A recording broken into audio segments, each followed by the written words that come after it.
Great, but first it's time to take a look at the 5. Now, the cost and price are the two most important factors in the food supply chain, at the very beginning with the farmer and at the very end with the consumer. The farmer cares about the cost of production of the food, as it'll affect the price he or she can fetch for their products. As for the consumer, the cost of the food production across the entire supply chain will affect the price of the final item and, of course, their ability to pay for it. Now, there are several drivers of cost across the 5 important steps of the food supply chain, and I'd like us to begin at the very beginning. And it starts off, of course, with production. Now, this is the very beginning, and it starts with the farmer producing fruits, vegetables, livestock, and other products. At this point, the farmer has to deal with investment costs and production costs, the costs of farming implements, seed, fertilizer, even water for irrigation, as well as several others. Now, the second stage of the supply chain is processing. Now, this stage involves the transformation of the agricultural products into various foods and ingredients.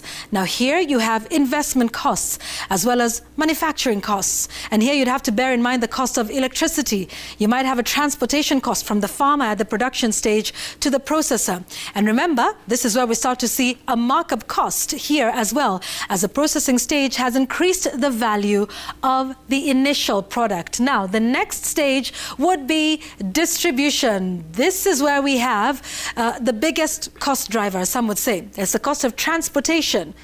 Now, this step can actually come right after the production stage, where the farmer just needs to transport their fresh produce straight to the market. Or it can come after the processing stage to the market. Now, the biggest issue here would be the cost of fuel. Remember, the distributor will also have to increase their markup price as they're in business and they want to make profit.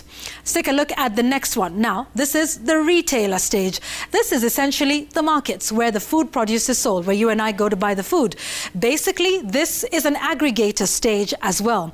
The markets bringing together commodities from different producers or different farmers. This is the touch point with a consumer. Now, at this point, some more costs are added to the cost of the product. The retailer has rent to pay for the space, and the cost of utilities such as electricity must be factored in. They've got staff costs as well, marketing costs, and don't forget the all-important markup cost. Now, the final stage of the food supply chain is you and I, the consumer. This is the final stage of the food supply chain. With their purchase, the consumer is able to now make sure that the revenue flows back across the value chain all the way to the first point, that is the farmer. Now, the consumer is typically the driver of standards, health and safety of the products across the entire chain. They're powerful because they are the deciders of quality and standards. Now, in some way, they can also determine the cost of food. Their purchasing power is what determines the cost.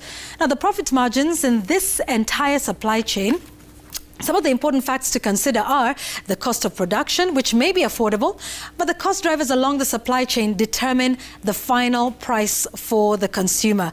Those cost drivers along the entire supply chain, as we've shown you, may also be disadvantageous to the farmer, as they affect the final price, and the consumer's ability to pay that asking price is what determines whether they actually buy the products and affects the revenue that flows back to the producer in the end.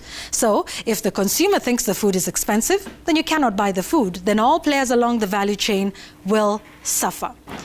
So that is the 5 important steps in the food supply chain.